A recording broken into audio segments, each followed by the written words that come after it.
Hey, to update your Sony WF-1000XM5, first of all you have to be connected with your smartphone, Android or iPhone, and you will have to be also connected to the Sony Headphones application. Next, you have to be connected to the Wi-Fi or mobile data, and you will have to go first. You can actually click on this pop-up notification, but if for some reason you don't have this notification, you can go for the system settings.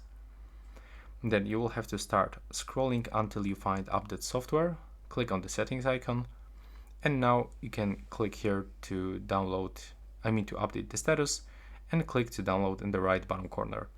And once you do this, you can actually open it one more time, and here you can find this updating process. Also, you can find version of the new software with specific updates. And now, as you can see, after the download will finish, it will also start transferring this update to the earbuds.